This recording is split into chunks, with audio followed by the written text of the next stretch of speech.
उच्च विद्यालय उच्च माध्यमिक विद्यालय सिसवा पश्चिमी की तरफ से हम सर का अभिनंदन करते हैं, वंदन करते हैं और स्वागत करते हैं। एक बार तालियों के साथ सर का अभिनंदन।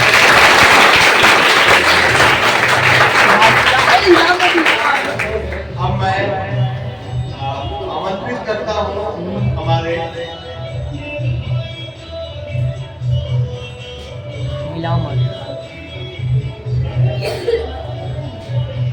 जैसा कि आप सबको मालूम है कि इको क्लब जो हम साल भर पूरे साल हम जो पेड़ पौधे और पर्यावरण को बचाने के लिए जो हम कार्य करते हैं, कोशिश करते हैं, उसी का एक उदाहरण है इको क्लब। और उसमें हम लोग सब लोग मिलकर काम करते हैं और हमारे कैंपस को हरा भरा बनाने में इस इको क्लब का बहुत ही महत्वपूर्ण योगदान है। अब मैं आमंत्रित करता हूं अपने प्रधान अध्यापक श्री रविशंकर प्रसाद जी को, जो हमारे मुख्य अतिथि श्री अखिल वैभव सर का सम्मान करेंगे, उनका स्वागत करेंगे। सर एक बार आप लोग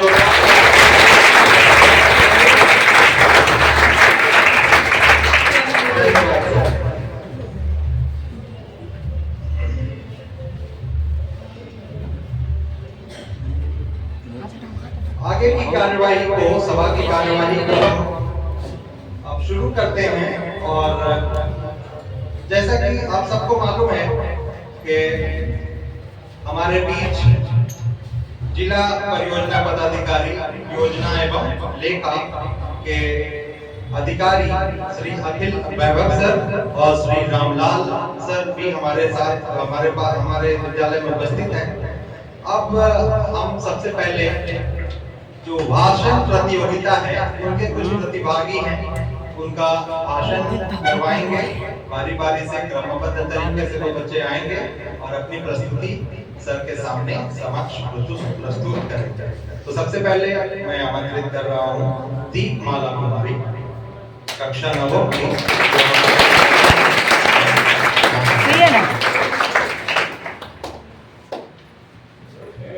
UHS Siswap Ashimi, Banyaria East Kampara, Youth and Deco Club Pradi Yogita.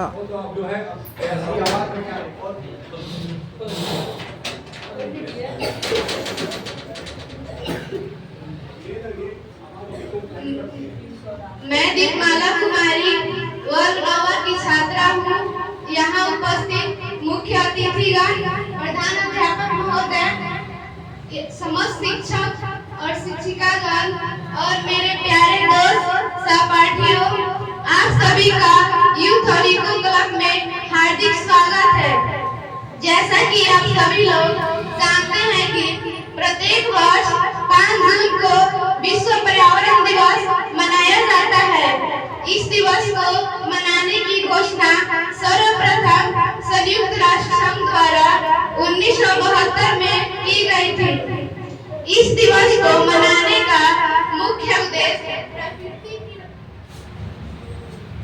प्रकृति की रक्षा के लिए जागरूकता को बढ़ाना है और दिन प्रतिदिन बढ़ रहे विभिन्न पर्यावरणीय मुद्दों को देखना है। दोस्तों, केवल पर्यावरण दिवस मना लेने से हम सभी का कार्य पूरा नहीं हो जाता है। इसके लिए हम सभी को व्यक्तिगत स्तर पर विभिन्न प्रयास करने होंगे। हमें अधिक से अधिक पेड़ पौधे लगाने तथा लोगों को लगाने के लिए प्रोत्साहित करना होगा। जब हम प्रकृति की चिंता करेंगे तभी तो प्रकृति हमारी चिंता करेगी। तो आइए हम सभी मिलकर इस यूथ और इको क्लब की सभा में यह शपथ लें कि प्रदूषण न होने देंगे और जी भर के पेड़ पौधों को लगाएंगे। हरे भरे पेड़ है जहाँ, हरे भरे पेड़ है जहाँ, धरती का स्वर्ग है। इसी के साथ मैं अपनी वाणी को विराम देती हूँ। धन्यवाद।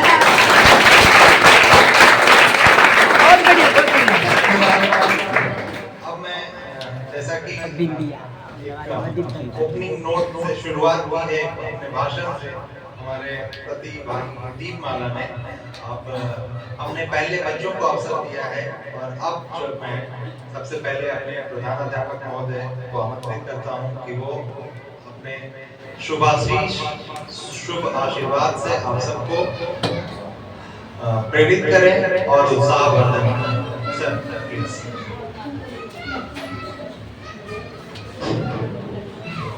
सर्वप्रथम मैं अखिल सर को बहुत धन्यवाद दे रहा हूँ कि मेरे आग्रह पर मार्च क्लोजिंग जैसे महत्वपूर्ण समय सर के लिए बहुत महत्वपूर्ण है।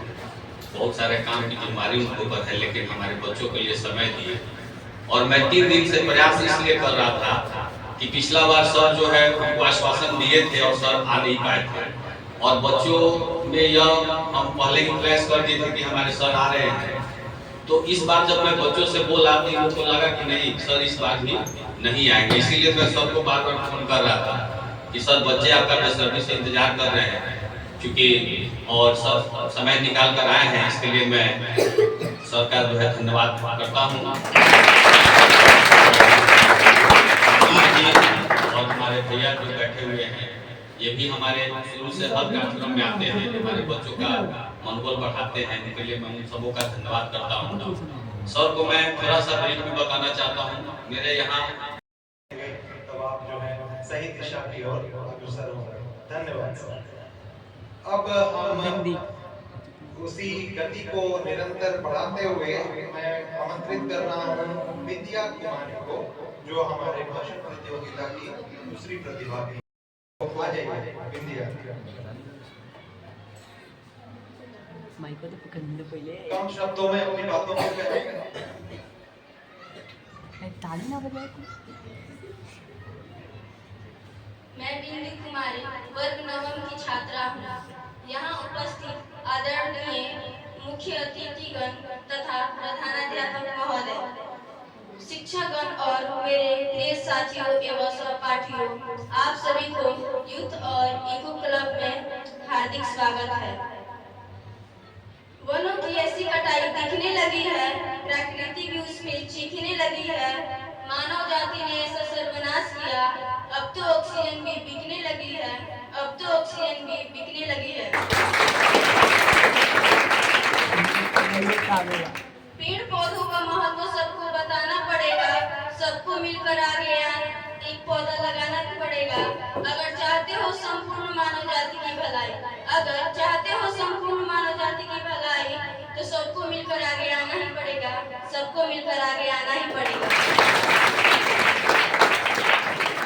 आज की सभा का विषय है पर्यावरण को बचाओ।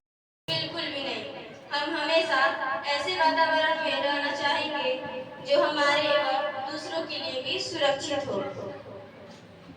पर्यावरण संरक्षण में मनुष्य महत्वपूर्ण भूमिका निभाते हैं। अच्छा या बुरा वातावरण हमारी गतिविधियों पर निर्भर करता है। हमारे कृतियों से हम प्राकृतिक पर्यावरण में योगदान दे रहे हैं, जो नतीजतन पृथ्वी पर मानव जीवन को प्रभावित करता है। इस आधुनिक दुनिया में सभी मानव कार्य और गतिविधियां सीधे पूरे पारिस्थितिक तंत्र और पर्यावरण पर प्रभाव डालती है। हमें अपनी गतिविधियों की निगरानी करना चाहिए और यह सुनिश्चित करना चाहिए कि हम अपने पर्यावरण को सुरक्षित, स्वच्छ एवं साफ सुथरा रखें। अंत में मैं अपने भाषण को विराम देती हूँ और कुछ पंक्ति बोलती हूँ। दुनिया में हरियाली हो गई है कम, मानव जाति का भी निकल रहा है दम। अगर मानव पेड़ों को ऐसा ही काटता रहा तो ना प्रकृति रहेगी और ना हम, ना प्रकृति रहेगी और ना हम। उत्क्रमित माध्यमिक विद्यालय शिशुवाहिनी के प्रभारी प्रधानाध्यापक महोदय, विद्यालय के अन्य शिक्षकगण एवं शिक्षिकागण, प्रखंड संचालन केंद्र बंजरिया के कर्मीगण एवं यहाँ उपस्थित सभी बच्चों को मेरा सादर नमस्कार।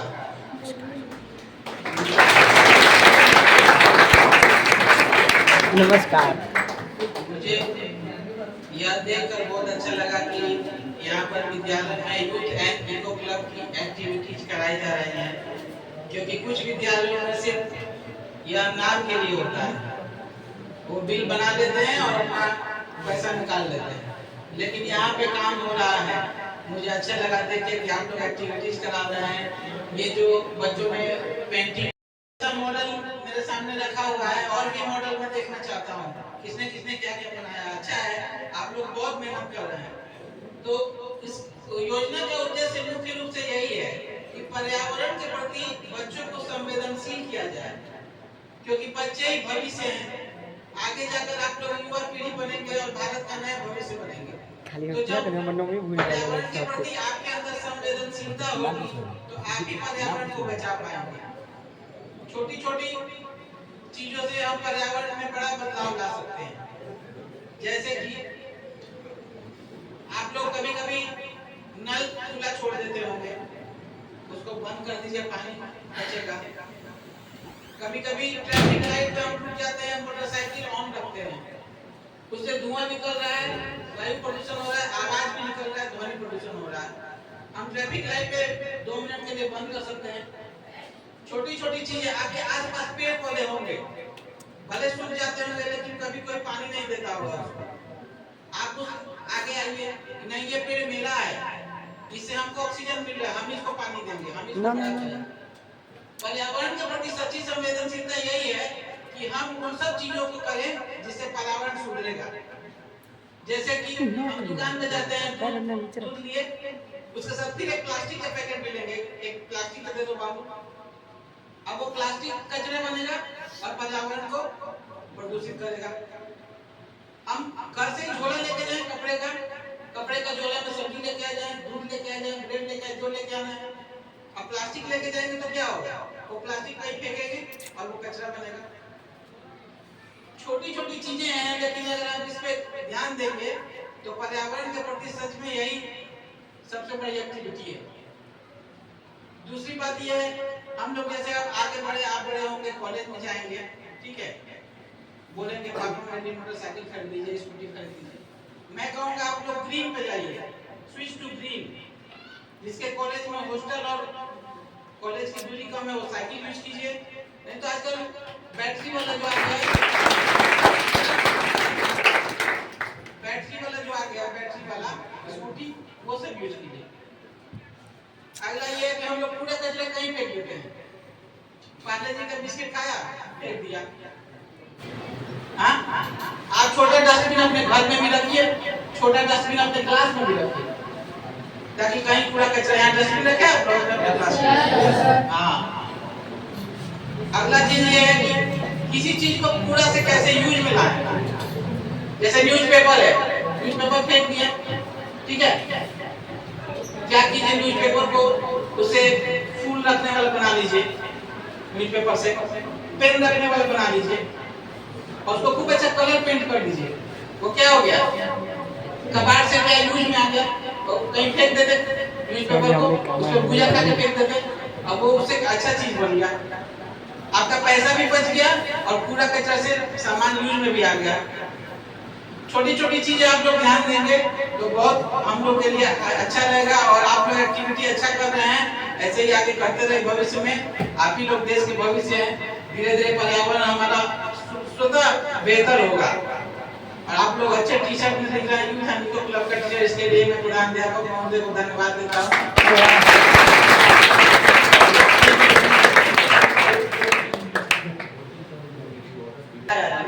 शिशुआ हिंदी के 9 वर्ग का छात्र, यहाँ पे उपस्थित मुख्य अतिथिगण और मेरे आदरणीय प्रधानाध्यापक महोदय और शिक्षक, समस्त शिक्षक एवं शिक्षिकागण और मेरे सहपाठी और मित्रों, आप सभी का यूथ अमीगो क्लब में हार्दिक स्वागत है। आज की सभा का विषय है पर्यावरण एवं उसके बचाव। हम सभी जानते हैं कि विश्व पर्यावरण दिवस 5 जून को मनाया जाता है, जो संयुक्त राष्ट्र अमेरिका द्वारा सन 1972 ईस्वी में लागू किया गया है। प्राकृतिक आपदाओं का एक ऐसा कहर है, प्रदूषण में दम तोड़ता है एक शहर है। इसका दोष हम किसी को नहीं दे सकते, इसका दोष हम किसी को नहीं दे सकते, क्योंकि हमने ही मिलाया हवा में जहर, क्योंकि हमने ही मिलाया हवा में। पर्यावरण क्या है? मुझे पता है कि हम सभी के पास एक शब्द के लिए अलग अलग परिभाषा मिलेगी। अगर मैं सरल शब्दों में कहूँ तो पर्यावरण हमारे आसपास का वह परिवेश है जिसमें हम मनुष्य, जीव जंतु एवं पेड़ पौधे प्रवेश करते हैं। अब जरा सोचिए कि क्या हम कभी ऐसे परिवेश में रहना पसंद करेंगे जो हमारे लिए एवं दूसरे के लिए भी अस्वस्थ एवं खराब है? बिल्कुल भी नहीं। हम ऐसे परिवेश में रहना पसंद करेंगे जो हमारे लिए दूसरे के लिए भी स्वस्थ एवं संतुलित हो। पर्यावरण के सामने सबसे बड़ी समस्या के रूप में प्रदूषण भी है। प्रदूषण कई प्रकार के होते हैं, जैसे जल प्रदूषण, वायु प्रदूषण, ध्वनि प्रदूषण एवं भूमि प्रदूषण भी शामिल है। प्राकृतिक वाहनों एवं कल कारखानों से निकलने वाली विषैली गैसें भी पर्यावरण को नुकसान पहुंचाती है। प्राकृतिक और हमारे बीच इतनी दूरी हो गई है, प्राकृतिक और हमारे बीच इतनी दूरी हो गई है, पोल्यूशन की समस्या इतनी बड़ी हो गई है, हमारी लापरवाही और नासमझी के कारण ग्लोबल वार्मिंग जैसी समस्या खड़ी हो गई है। ग्लोबल वार्मिंग जैसी समस्या खड़ी हो गई है। ग्लोबल वार्मिंग के कारण ही प्राकृतिक संसाधनों में कमी होती जा रही है। ग्लोबल वार्मिंग के कारण ही प्राकृतिक आपदाएं असमय से आती रहती हैं, जैसे असंतुलित बारिश, चक्रवात, रोग और ना जाने कौन कौन सी प्राकृतिक आपदाएं आती रहती हैं, जो हमें बताती है कि हमारा जीवन असंतुलित वातावरण में रह रहा है। हमें यह स्वीकार करना होगा कि हम हमारे लिए और भविष्य की पीढ़ी के लिए भी वातावरण को बर्बाद कर रहे हैं। ऐसा करना तुरंत बंद कर देना चाहिए और अपने जीवन की गतिविधियों पर नियंत्रण करना चाहिए। ऐसा कहा गया है कि हरे भरे पेड़ है जहाँ धरती का स्वर्ग है वहाँ। तो आइए हम सभी सभा में शपथ लेते हैं कि और ना ही हम प्रदूषण फैलाएंगे और ना ही होने देंगे, और वनों की कटाई अपने आवश्यकता अनुसार करेंगे और अपने जीवन में अधिक से अधिक पेड़ लगाने का प्रयास करेंगे। मैं अपने भाषण को विराम करते हुए कुछ पंक्तियां बोलना चाहूँगा। शुद्ध वायु शुद्ध हवा प्रकृति का उपहार है। शुद्ध वायु शुद्ध हवा प्रकृति का उपहार है। इसके बिना अधूरा एक पूर्ण संसार है। अगर कर रहे हो विकास वनों को काट कर तो विकास बिल्कुल ही बेकार है।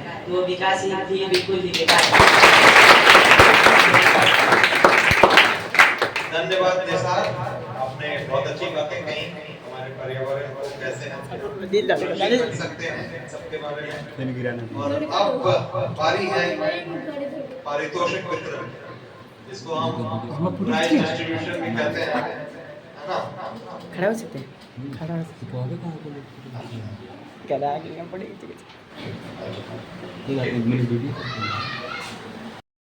क्लब में भाग लिए, इसको हम लोग यादगार के तौर पर संजोएंगे और सर भी जहाँ जाएंगे याद रखेंगे कि हाँ कि हम बच्चों के बीच में थे। बच्चों के बीच में हम लोग सब बच्चे बन जाते हैं। तुमको जब हम लोग देखते हैं तो हम लोग अपना बचपन अपना दिन याद आ जाता है और सोचते हैं कि वो कितना हसीन था वो समय, कितना अच्छा था वो समय, ठीक है ना? तो सर को हम लोग यादगार के तौर पर जो है सम्मान देंगे।